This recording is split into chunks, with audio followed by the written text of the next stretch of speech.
Hello, everyone. Hope you guys had a good day today. You guys let me know if you can hear me.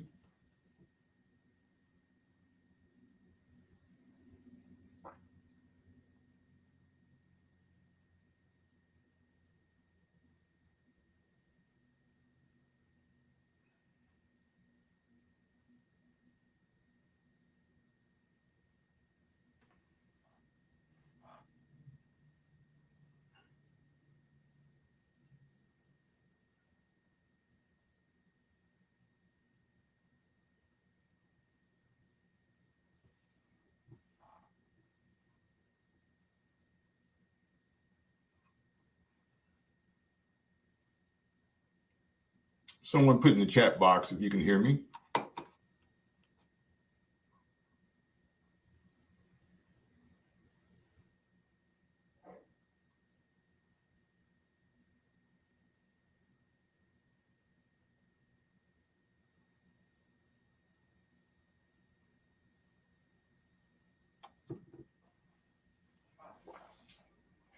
Hello, Karen and Rasham. How are you guys doing today? Let's give it another minute. We'll get going. Probably not going to be too long today. Um, Only one or two questions came in. And as you guys know, we like to have this forum such that you guys are bringing questions to us. That makes for a more beneficial session. Yeah, Rasham, I'm doing good. Good day. My brother and I were on a call today, getting some a little bit of training just to kind of improve some of the funnels that we have and um, our coaching program and our coaching products, investor products for the community. Get them rolling and get them, just kind of polishing them and getting them better. So it was a good evening. We were on the line from probably about 4:30 to 6:30. So yeah, it was good. I hope you guys had a good day, and I hope that the month of June is off to a good start for you guys.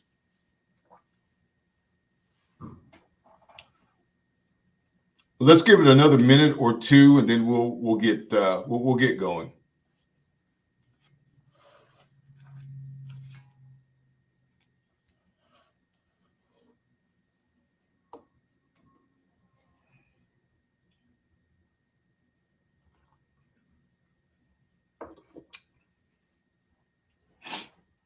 And while we're waiting, you guys can put it in the chat box. What have you been up to with your investing activities?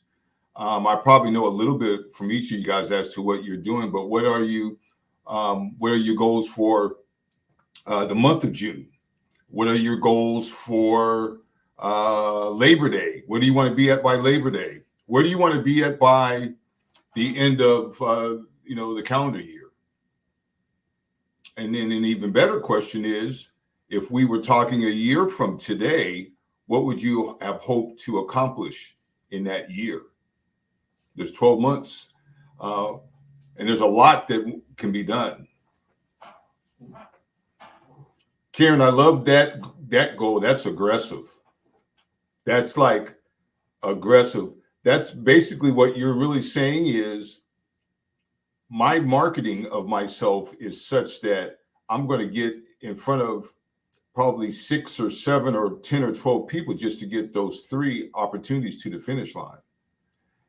So that's very aggressive and very good. We have to have goals. And I think that there's something to be said about sharing your goals with people. You guys could have a friend right now. I like to use this this example. You could have someone right now in your sphere that every day when they go to work, and maybe they live in Oxon Hill, or maybe they live in Forest Heights, or maybe they live in Brooklyn Park, Baltimore. But every day when they go to work and they stop at the stop sign on their way to work, they see that same ugly house just sitting there with no one paying attention to that house. It would be nice if you had a friend. We all have a friend or two or a family member or two, letting them know what your goals are. Uh, yeah. Um, but it all has to do with marketing yourself, and it's the way, it's your efforts um, on how to market yourself. We're all nice people, and I'd like to say that we're all somewhat well liked, but deals or opportunities are not going to fall in our lap. I know for a fact that Karen knows this because she's been at it for a while. You've got to market yourself. You've got to get in front of people. You've got to perhaps utilize social media or postcards or even driving neighborhoods looking for those properties that don't show too well. Because now you got to ask yourself, why is it not showing well? We all buy houses for them to have curb appeal. So why is these houses not showing the curb appeal? There's something going on. There's something going on. Maybe the people that are living in that house can't afford the upkeep, can't afford to make the changes. And so maybe they need to be in another living situation. Um, but the bottom line, and I know Karen knows this, Rasham, and I'm sure you know this as well, but it goes without saying, we have to market ourselves. We have to have a solid, not only marketing plan as to what types of marketing we're going to do, but we also have to have I believe that we need a schedule. We need a marketing schedule as to when exactly are you going to make those phone calls? When are exactly you're going to go on the auction sites and find opportunities? When are you going to drive those neighborhoods looking for those ugly houses? You have to have, in my opinion, you have to have a written schedule, and nobody's saying, in my opinion, and you guys may have some different opinions, but nobody's saying that you have to market every day.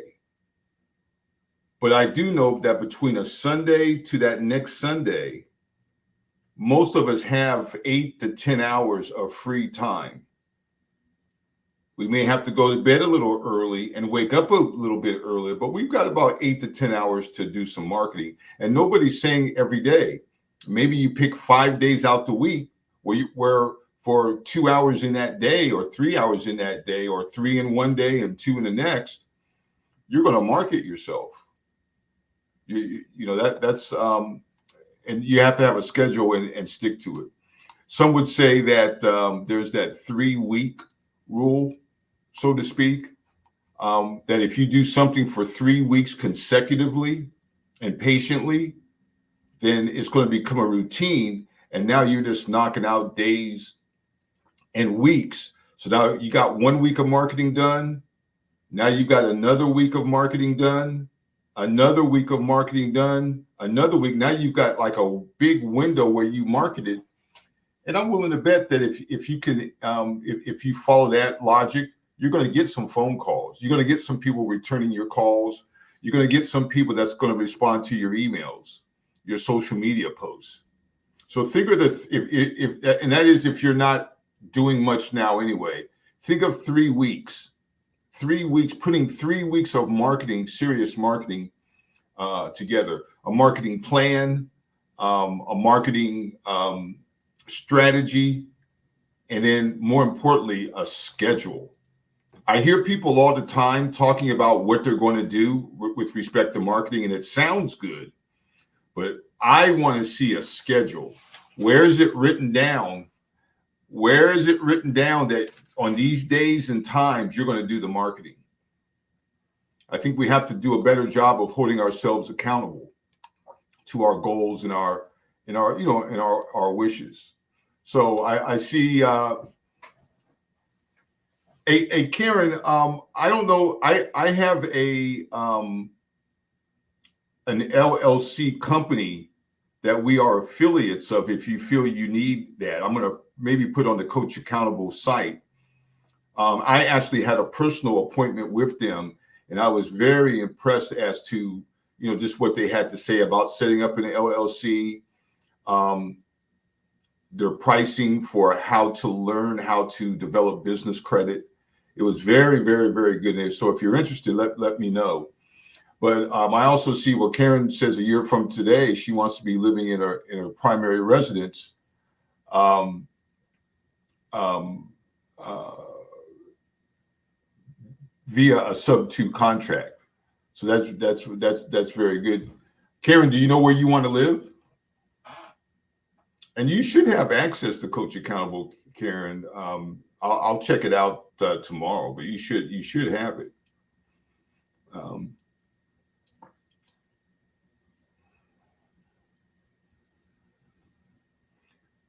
Rasham is saying, I door knocked a lady that's showing interest in selling her home yesterday in Baltimore near Johns Hopkins. How soon should I follow up? And what's a good script to close? I would go back by her house and say, hey, I want to do a good job of staying in touch with you. May I have your email address? Or if you have the home address and you have her name, send her just a follow-up letter. It was a pleasure to speak to her.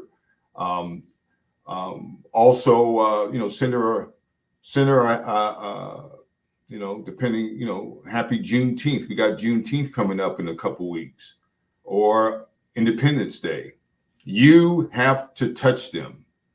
You should want to touch them, 6 or 7 times in 3 weeks' time. You want to touch them. You just, and you can do it in a way where you're not a nuisance. So if you have a business card, get a blank greeting card, like a holiday card, and just put, hey, it was very nice meeting you. Put that in the mail, and put your business card in the mail. And even in that communication, you could say something as simple as, when you do decide to sell, can I be the first person that you think of in contact when you're selling the house? Just you just sound so humble and so almost innocent by asking it that way. They say, well, I'm thinking about it, or whatever. Well, I have a cash buyer that really likes this neighborhood, and if you were to sell or think about it, can I be the first person you talk to? So yeah, but follow up. Mershawn, here's the thing, and I know Dana and Karen know this. Your fortune, you may want to write this down. Your fortune is in the follow-up. You have to follow up. You don't think so highly of yourself that you're the only investor out there that's talking to that person. You don't know who's in that person's ear, be it girlfriend, boyfriend, husband, wife, other friends. So you've got to make an impression upon them by the content that you're giving them or the conversations that you're having, that you're sincere, you've got integrity, and you've got cash buyers that are interested in giving her a fair offer for her property. So Karen, I see that you like Greenbelt and Bowie or Laurel. What about I know at one time, didn't you not like College Park as an area? I thought, or maybe I know one time you were at least looking for opportunities in College Park. Yeah. Does anyone have any questions? Dana, do you have anything that is keeping you up at night with your investing? I still think, Dana, that you and I or either yourself and Greg need to have a sit down in the office to kind of go over strategies and how you are thinking about, if you haven't had it already, how you want to finish the year. It's June the 4th today. So, the year's starting to get behind us. We are in a good time of the year. Yeah. So Sudani is saying that she feels bad because there's 2 houses on her street and one's for sale and she's not the listing agent. Oh, God. Hey, we all have that feeling. But Sudani, you know what the answer is? The answer is don't let it happen again. Let everyone know in your neighborhood that you're an agent investor. Let them know. Even if you have to do a video of you in your neighborhood where you live at the entrance to your neighborhood, go out to the party store, the party warehouse store, and buy you one of those tiaras that the little girls wear when they have a birthday, and stand there and do a quick video. I am the queen of my neighborhood, and I buy houses for cash. If you know anyone looking to sell, I'm your girl. Give me a call. Put yourself out there. It's because that is kind of a depressing feeling. There's people in our neighborhoods. I think we all can say this. I know I can. There's hundreds of people that live in our neighborhood, and I still haven't taken the time to meet them. Some of them, and I know them as well. I know their car better than I know them. Don't even know their first name. We've got to let the world know that we're out there. Everyone in our church needs to know what we do, right? I say church because, there could be a time where you have a church member that all of a sudden they lose a mom or a dad, and now all of a sudden they've got a house in their lap and they don't know what to do with it. It just would be so nice if they knew to contact you, that you are an agent investor. We've got to let everyone know. I know sometimes people want to get fancy with not having a business card or having a digital business card or a card on their phone. I guess it doesn't matter, but you got to give that card out. You got to, if you're online at Giant or Safeway and there's someone talking about a house or whatever in front of you, you got to introduce yourself, interrupt them first and introduce yourself. Or if you're online at the bank or wherever, we got to get in front of people. I think a challenge for us all is how many people can we get in front of from month to month? I just ran something, I was looking at YouTube. I was looking up key performance indicators about the top coaches and the top agent investors, some of the things that they track. One of the things that they track is the number of leads that come into their pipeline every day. Because some of them, they want like 3 to 10 people calling them because maybe they've been to their website or because of some email. They want to know what those numbers are. They also want to know how many offers did they give out during a particular week. Some people keep track of those 2 key performance indicators just to kind of track their business better. Yeah. So Donna, you're saying you was out sick, so you didn't market in your neighborhood. This will not happen again. So yeah, and you can still meet that house that has the listing, or meet that agent or whatever. Say congratulations, whatever. You can still show your best side. It's not the end of the world, but yeah, we do want those that are in our neighborhood. So yeah, Dana, you gotta meet up. We got to meet up. Let's just do it. Because it may never slow down. So knowing you, so we got to just get it done. Maybe on your way in between your good work, you can come here for lunch and I'll get lunch. So there was one question that came in. Karen Parrish, who's on the line, was gracious enough to let me know of a question. And I'm sure, Karen, you don't mind if I bring it up to the group. And so that question is, it's a question about expired listings. And I believe Karen's question is, when a listing gets expired, when it runs out of the terms of the agreement, is it when is it too early or too late to begin to market to that expired listing, to that property owner?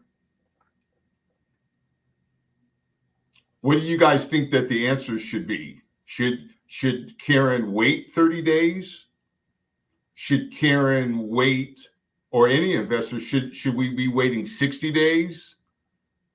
Should we market to that person right away because we know we're not the only investors in the world? Right. Candace is saying ASAP. Rasham saying immediately. That's right. That's the answer.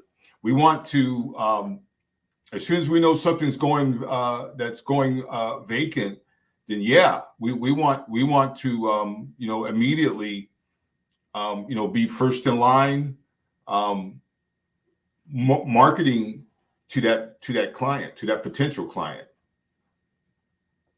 And then if we go into detail just a little bit in your script, you should be asking questions like, why do you think the house did not sell?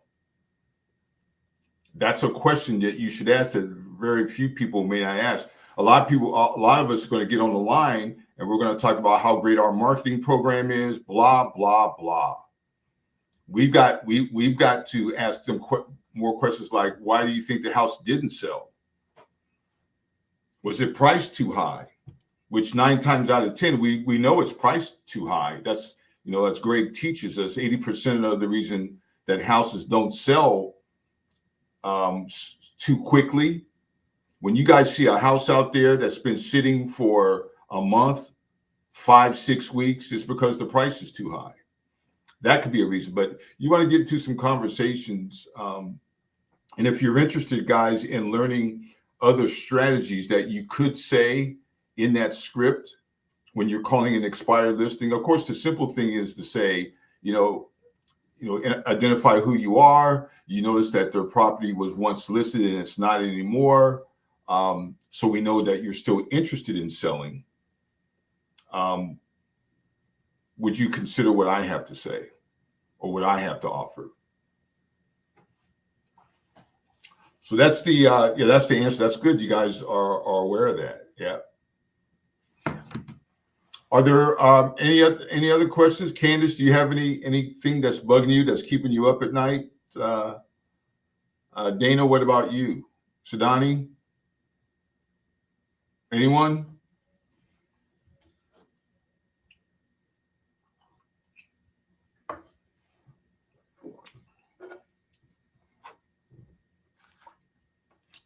No one. So we do have a few things coming around the corner as far as product wise. So we are going to be having a lunch and learn. We're going to have a lunch and learn Friday in Greenbelt, and the subject matter will again be about Baltimore, but it's going to be more about why Baltimore continues to be the #1 residential real estate buying a whole city, big city in the United States. So we're going to be going over that. We'll probably have a speaker or two. I also talked to my staff we're going to be getting, I think, Firehouse subs instead of the what's the other one where we get the sandwiches from? They're kind of dry, we notice. So we want to go to Firehouse subs and get those subs with those big deal pickles. Anyhow, that's going to be Friday, June 7th, 11 o'clock here in Greenbelt on Ivy Lane 6404. So come on out if you're not too busy. I don't think it's going to be live, so but it'll give you an opportunity to ask some questions. It'll give you an opportunity to meet some other cash buyers. We got new cash buyers that are popping up.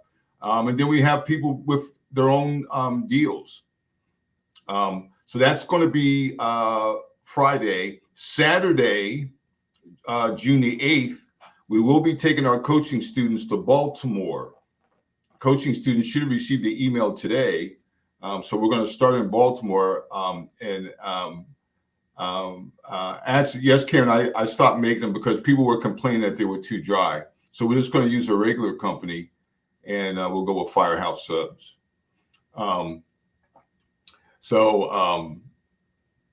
Yeah, Saturday will be a fun day. We're going to be out in the field.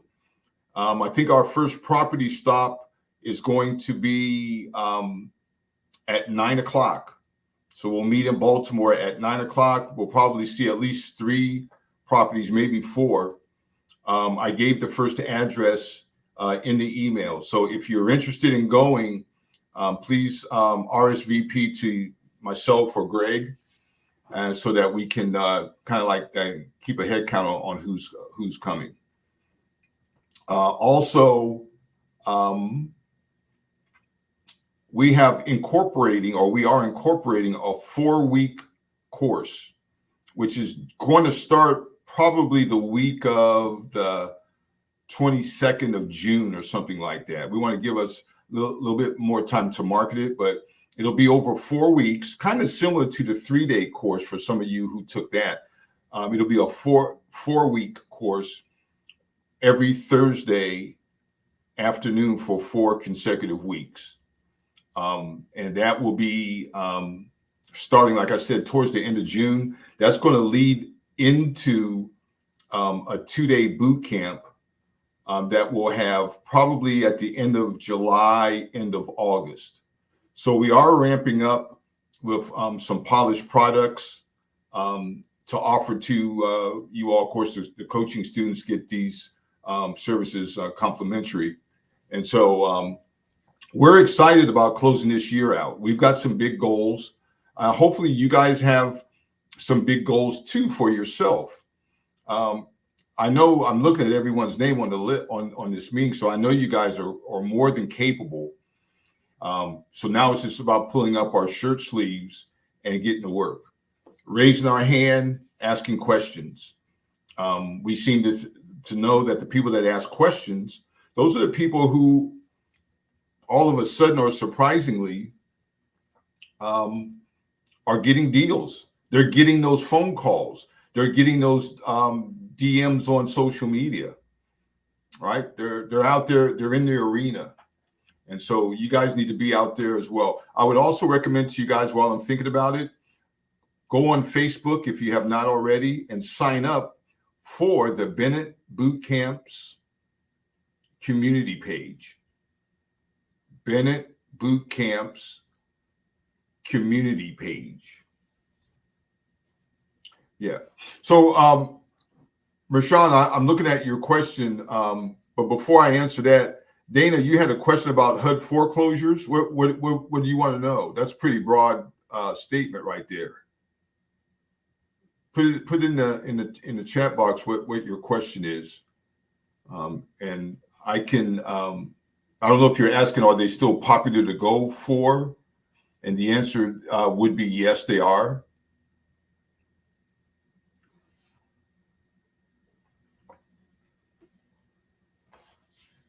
So Karen, while we're waiting on Dana's question, Karen is asking, should she alternate? Should I alternate between check mailers and postcards to the same marketing list? And everybody knows what a postcard is. For those of you who may not know what a check mailer is, that's a mailing that comes in that looks like a check from a company. Sometimes you have to tear 3 sides of it to open it up, so it looks kind of like a bona fide check. Sometimes they just come in an envelope, but the bottom line is it looks like a check. And the companies are putting like their recommended monies for how much they would pay for that house, and they try to get into a reasonable range of the after repair value for that neighborhood. But the whole point, the whole trick is to get people to open up that envelope. I know I get them just about every week. I'm getting that type of check at least 3 times out of that week, and I open them up because one time I did get one. A check mailer, and it actually was a real check to me. It was I guess there was some type of class action lawsuit with Honda, and so I got like $51. But for the most part, we know that they're just there to have you to open up so that you can call that person or that company and say, hey, that price that you offer is too low, but this is how much that I would accept. So it's just a way to get the conversation going. It's a great tactic. And I'm here to tell you that Greg, my brother Greg, over the last, I'd say 2.5, 3 months, has went to the check mailers. He also uses the postcards, but the check mailers have been working. They have been working. But to answer your question, Karen, alternating, I would agree that yes, I think that's a good strategy, because I also get, there's one particular company who I don't know the name of the company off the top, but I always see the same company name on that postcard or on that check, that check mailer, and they have different. I have probably received about about 4 or 5 different attempts from that company, either sending me a check mailer or a postcard or a letter. So I think alternating is good. How to access HUD foreclosure deals. I know, and then I can get with you. I know going to the HUD website is one way. And then I also want to say that on the auction sites, and one of them being Hubzu, HUBZU, Hubzu.com. Hubzu is another place that you can find HUD foreclosure deals. But get with me, and I'll definitely help you to. But that would be a good start, is to go to Hubzu, HUBZU, Hubzu.com. I'd also check out the auction sites as well for the jurisdictions where you're looking, because I'm sure that they're posted there as well. And those will be, and then also you probably can go to the jurisdiction, the courthouse, and find HUD foreclosure opportunities there as well. And Mersham, to answer your question, what areas are you guys investing in Baltimore? I wholesaled 4 properties in Baltimore, so that's outstanding. Excellent. So we're everywhere, but as you know, Mersham, we're not investing everywhere. We're not going in blue light neighborhoods where there's blue lights. Yeah, thank you, Karen. You can create a free account with Hubzu. But Mersham, there's so we're not doing full gut rehabs in Baltimore. We'll do cosmetic rehabs, but we don't really mess too much with we don't mess too much with the blue light areas where the blue police lights are. They look like, night lights. So we don't go there. We're very picky about our zip codes. I can tell you some of the areas we do like. We do like 21229. We like 21228. We like Patterson Park. That's 21224. We love Canton. And we love Hamden. That's 21211. We also like 21213.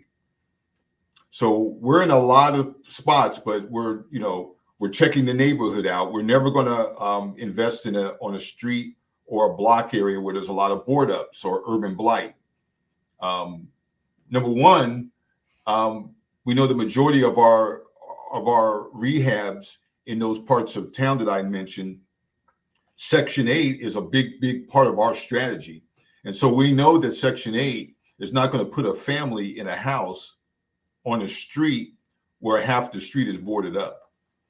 So we're very picky, as I'm sure you are, Rashawn, as far as where we're looking for properties in Baltimore. But we love Baltimore.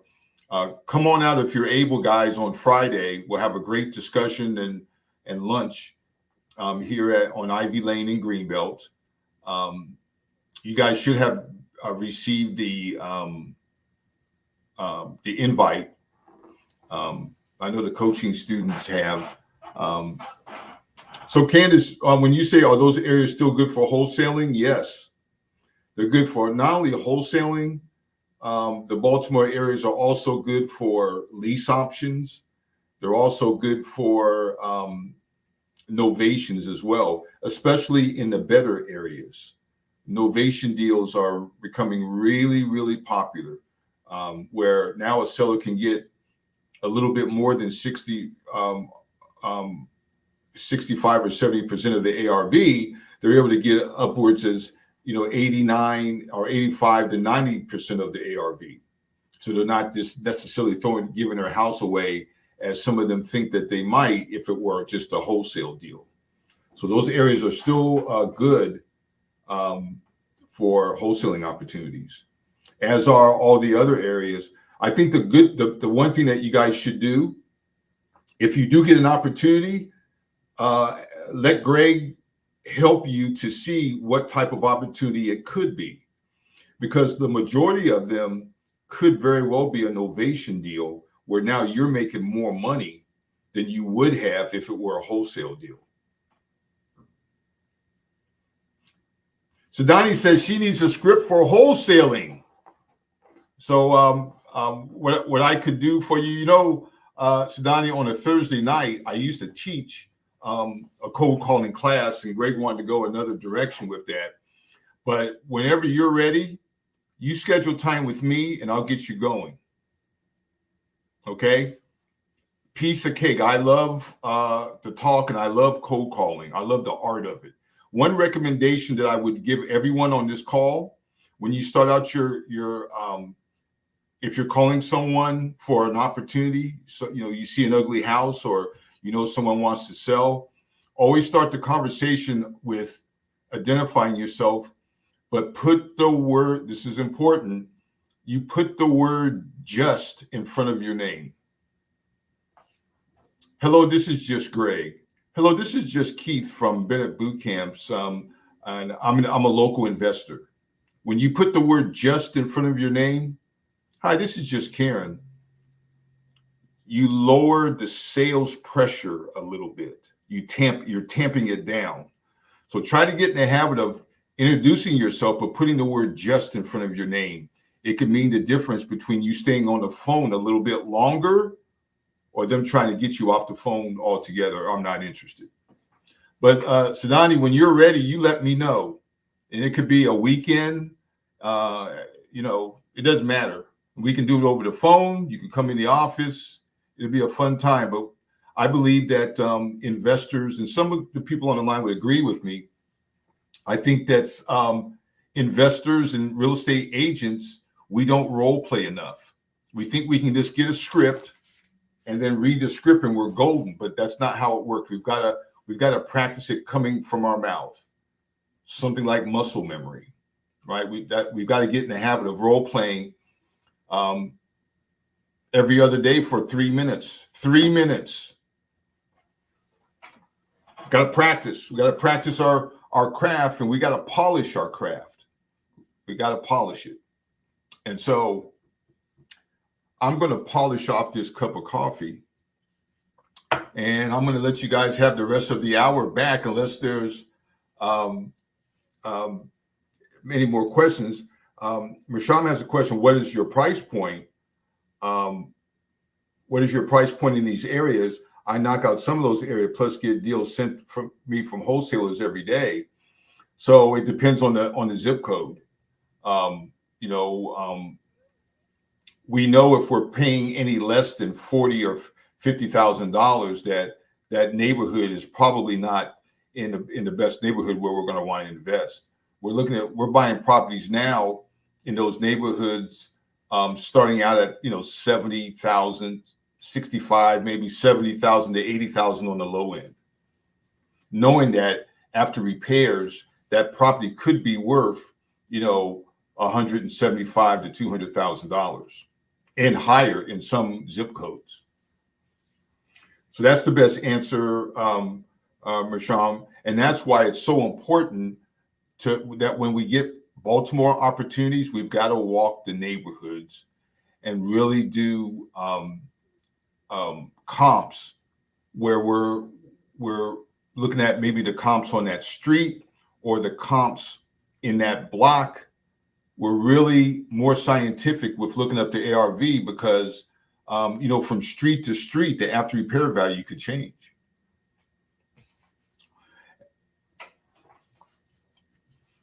And so Montgomery County was the max, $400K for novations. It could be less in some areas, Karen, depending on where in Montgomery County.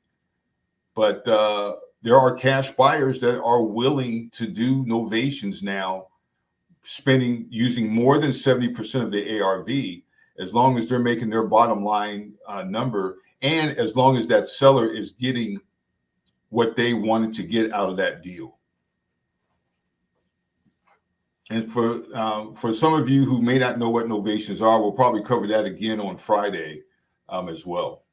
But just look it up. Novations is a great way for you to save the deal, but also make a bigger profit than you would as a typical wholesale deal.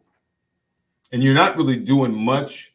The only thing you're really doing a little bit less of is having Greg vet your deal for you, which is kind of like an insurance policy in my estimation. So here's a final question. If the ARVs are around 325 to 365, would you pay a bit more for the property? I don't know. I'm betting that Greg would probably balk at those prices in Baltimore because the appreciation of those houses are not as such as they are in Northern Virginia, DC, and even Prince George's County. But you could have an investor out there that only wants high-priced luxury rehabs. So, like we had a speaker at the last Lunch and Learn, Nathan Joy, one of our Asian investors who, Dana met him, where he's doing his rehabs and his purchases at where his starting rate in DC is like $800,000 to $1 million that he would pay for the opportunity.